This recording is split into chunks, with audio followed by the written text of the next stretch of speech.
రోజు వరకు కూడా పార్టీ కోసం నిరంతరం మైలవరం నియోజకవర్గ అభివృద్ధి కోసం వైఎస్ఆర్ కాంగ్రెస్ పార్టీ అభివృద్ధి కోసం నిరంతరం కృషి చేశారు. నాకు టికెట్ ఇచ్చింది మొదలు ఒక్కరోజు కూడా నేను ఎక్కడ ఆగకుండా పార్టీ కోసం నేను నా గెలుపు వరకే కాకుండా నేను గెలిచిన తర్వాత కూడా నన్ను అభిమానించి గుండెల్లో పెట్టుకున్నటువంటి నా కేడర్ మొత్తాన్ని సర్పంచులుగా కావచ్చు, ఎంపీటీసీలుగా కావచ్చు, లేకపోతే అందరినీ గెలిపించేదాని కోసం ఈ వైఎస్ఆర్ కుటుంబాన్ని ముందుంచాలనే విషయంలో గ్రూపులకు అతీతంగా అందరినీ నేను ఎన్నో వేదికల్లో చెప్పాను. నాకు వర్గం లేదు, గ్రూపు లేదు, నా వర్గం అంతా జగన్మోహన్ రెడ్డి గారి వర్గమే. జగన్మోహన్ రెడ్డి గారిని అనుసరించి నేను పనిచేస్తున్నాను కాబట్టి గ్రూపుల్ని నేను ప్రోత్సహించను అని చెప్పి నేను ముందుకు తీసుకొచ్చాను. కానీ నేను ఎంత చిత్తశుద్ధితో పనిచేసినా ఎన్నో వేదికల మీద నేను ఒకటే చెప్పాను, శాశ్వతంగా నేను ఎప్పటికీ వైఎస్ఆర్ కాంగ్రెస్ పార్టీ వేదిక నుంచే పనిచేస్తాను, నాకు వేరే పార్టీలు మారే ఆలోచన లేదు, వేరే రకాల ఉద్దేశాలు లేవు అని చెప్పి నేను పలు పర్యాయాలు ఎన్నో సందర్భాలు ఎన్నో రకంగా చెప్పడం జరిగింది. కానీ దురదృష్టవశాత్తు కొన్ని సంఘటనలు నన్ను తీవ్రంగా బాధించినాయి. ఆ సంఘటనలన్నీ చెప్పలేకపోయినా కొన్ని 4 ముక్కలు మీకు వాస్తవాలు తెలియజేయకపోతే తెలియదు కాబట్టి చెప్పాల్సిన బాధ్యత నా మీద ఉంది కాబట్టి ఈరోజు సమావేశంలో మీకు తెలియపరుస్తా ఉన్నాను. ఈ నియోజకవర్గంలో నేను అంతా ఒక కుటుంబంగా ముందుకు తీసుకెళ్తా ఉన్నా. ఈ నియోజకవర్గంలో నేను కొన్ని భాగాలకే శాసనసభ్యుడిగా అన్న పరిస్థితి నెలకొంది. నేను జరుగుతున్న సంఘటనలన్నీ ఎప్పటికప్పుడు అధిష్టానానికి తెలియపరుస్తానే ఉన్నాను. ఇక్కడ నేను రోజు ఐద్వారం నుంచి బయలుదేరి వచ్చి మైలవరంలో క్యారేజ్ కట్టుకొని వచ్చి నేను మైలవరం ఉంటే మైలవరం ఆఫీసులో భోజనం చేస్తా, గొల్లపూడి గొల్లపూడి ఆఫీసులో భోజనం చేస్తా. ఏమన్నా ఉదయం ఇక్కడి నుంచి బయలుదేరితే మళ్ళీ రాత్రి 11కో 12కో నేను మళ్ళా ఐద్వారం చేస్తా. అట్లాగే అక్కడ మైలవరం నుంచి బయలుదేరి ఒక ఆయన పెడనెళ్ళి ఆయన పైన చేసుకుంటాడు. నేను ఈ 5-6 సంవత్సరాల కాలంలో నా వల్ల మంచి కావాలి అంటే ఇక్కడ నేను మంచి చేశాను తప్పితే నందిగామ నియోజకవర్గంలో ఎక్కడ ఒక్కరోజు ఒక రాజకీయ జోక్యం కానీ, ఒక అనుచిత కార్యక్రమం కానీ, ఒక మాట అంటం కానీ, పార్టీని ఇబ్బంది పెట్టడం కానీ ఏ ఒక్కరోజు ఒక పని చేయాల. మా కుటుంబ నేపథ్యం 55 సంవత్సరాల నుంచి రాజకీయ నేపథ్యం. ఈ నియోజకవర్గంలోనే పలు ఎన్నికల్లో పాల్గొన్నాం. కొన్ని 6 ఎన్నికల్లో పాల్గొంటే 4 ఎన్నికల్లో గెలిచాం, 2 ఎన్నికల్లో వెనకబడి ఉండొచ్చు. కానీ ఎంత రాజకీయ నేపథ్యం కలిగినా పార్టీకి మంచాన రోజు పనిచేసే తప్పితే చెడుకు ఒక్కదానికి కూడా పనిచేయాల.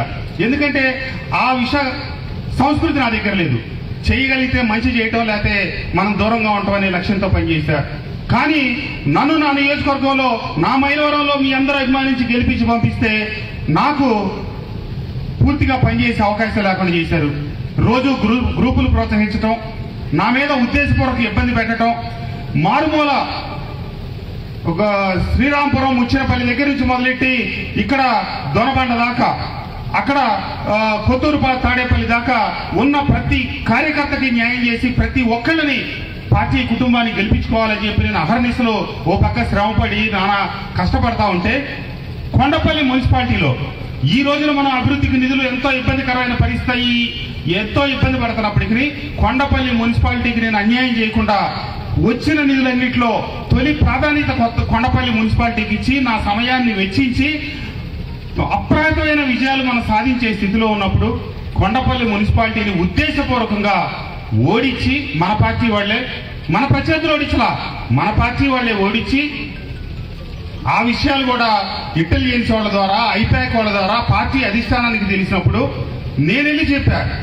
ఇదిగో ఈ రకంగా పార్టీని ఒక తాటి మీద వర్గాలు లేకుండా, గ్రూపులు లేకుండా అందరికీ ఒక కుటుంబం లాగా నడిపిస్తా, అందరూ మా బిడ్డ మావాడు జగన్మోహన్ రెడ్డి గారు పంపించిన తను మా కుటుంబాల్లో భాగస్వామ్యం అయ్యాడని చెప్పి అందరూ అనుకునే క్రమంలో పార్టీని ఇబ్బంది పెడతా ఉన్నారు. ఉద్దేశపూర్వకంగా నా ప్రత్యర్థి కంటే కూడా, రాజకీయ ప్రత్యర్థి కంటే కూడా సొంత పార్టీలో ఉన్న వ్యక్తులే రోజు మానసికంగా ఇబ్బంది పెట్టే పరిస్థితి చేస్తారని చెప్పి నేను సజ్జల రామకృష్ణారెడ్డి గారికి, పెద్దిరెడ్డి రామచంద్రారెడ్డి గారికి, వైవి సుబ్బారెడ్డి గారికి, జగన్మోహన్ రెడ్డి గారికి కూడా వెళ్ళి 1కి 10 సార్లు స్వయంగా చెప్పడం జరిగింది.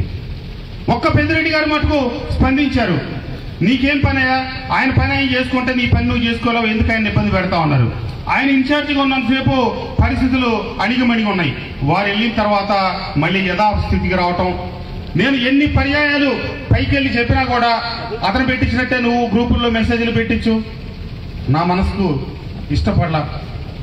అదే విషయాన్ని ఎన్నిసార్లు చెప్పినా కూడా తప్పు చేసిన వాళ్ళని దండించకపోగా కాంగ్రెస్ లో ఇంకో బీజేపీ అయితేనో వాళ్ళ కేంద్ర కార్యాలయం ఢిల్లీలో ఉంటుంది, మన కేంద్ర కార్యాలయం 10 నిమిషాల దూరంలో ఉంది, స్పందిస్తారనుకుంటే స్పందించకపోగా పార్టీలోనే ఒకళ్ళ మీద ఒకళ్ళకి తగాదాలు పెట్టుకుంటా ఉద్దేశపూర్వకంగా చీలికలు తెస్తా ఉంటే ఎన్ని రోజులు సహించాలి? దానికి పైనుంచి కొందరు మద్దతు ఇచ్చిన తర్వాత ముఖ్యమంత్రి గారి దగ్గరికి కేడర్ మీటింగ్ అని చెప్పి నియోజకవర్గం నుంచి 50 మందిని తీసుకురమ్మంటే 50 మందిని తీసుకెళ్తే 50 మంది సమక్షంలో కూడా ఆ 50 మందికి కూడా క్లారిటీ లేకపోయారు. ఆ రోజు వారు ఏం చెప్పారో అర్థం కాలేదు. దురదృష్టవశాత్తు కృష్ణప్రసాద్కి నేను పంపించాను. కృష్ణప్రసాద్కి మీరందరి దగ్గరుండి మద్దతు ఇవ్వండి, ఆ గ్రూపుల వ్యవహారాలు నేను ప్రోత్సహించడం, నేను వాళ్ళ ఊరుకోను గట్టిగా చెప్తాననే మాట చెప్పకుండా 2014లో ఆ నియోజకవర్గంలో ఓడిపోతే నన్ను సమన్వయకర్తగా తీసుకొచ్చి పెడితే మీ అందరి ఆశీస్సులు దీవెల్లో మీ అందరి కష్టంతో ఒక తాటి మీద నడిచి గెలిస్తే 2019లో 2024లో నేను ఆయన చేతిలోనే పెడతాను, గెలిపించి తీసుకొచ్చి నాకు అప్పచెప్తా అన్నాడు. అంటే 2014లో గెలవని వ్యక్తి 2019లో నన్ను గెలిపించిన వ్యక్తి 2024లో అతను గెలిపిస్తాడు, అతని చేతిలో నన్ను పెట్టడం అనేది నన్ను తీవ్రంగా బాధించింది. దానికి ఆ సంఘటనకి ఆ రోజు నాతో పాటు సీఎంఓకి వచ్చిన 50 మంది సాక్షిభూతులే. సరే ఎన్ని పర్యాయాలు చెప్పినా ఎక్కడ ఇంత కూడా మార్చుకోవటం కానీ అతన్ని అదుపులో పెట్టడం కానీ గ్రూప్ తగాదాలని కంట్రోల్ చేయటం కానీ జరగనందువల్ల నేను ఆగటం జరిగింది. సరే ఎప్పుడైనా కూడా సంక్షేమం అభివృద్ధి 2 కళ్ళుగా ముందుకు సాగాలనేది అందరూ కోరుకునేది. సంక్షేమం లేని అభివృద్ధి కాదు, అభివృద్ధి లేని సంక్షేమం కూడా కష్టం అనేది నా అభిప్రాయం. గడప గడపకి తిరగమని పంపిస్తే గడప గడపలో అమ్మ మీకు అమ్మఒడి ఇచ్చాం, చేయూత ఇచ్చాం, ఆసరా ఇచ్చాం, రైతు భరోసా ఇచ్చాం అని ఇచ్చేది కార్యక్రమాలు చెప్తే మరి మా అబ్బాయికి ఉద్యోగం ఏదని అడుగుతా ఉన్నారు, లేకపోతే మా ఇంటి ముందు డ్రైనేజ్ ఏదని అడుగుతా ఉన్నారు, లేకపోతే మా ఇంటి ముందు రోడ్ ఏదని అడుగుతున్నారు. మీరు ఇచ్చారు, మేము తీసుకున్నాం, ఇవన్నీ మేము అడిగామా? కానీ మా ఇంటి ముందు రోడ్ ఏది కాదు.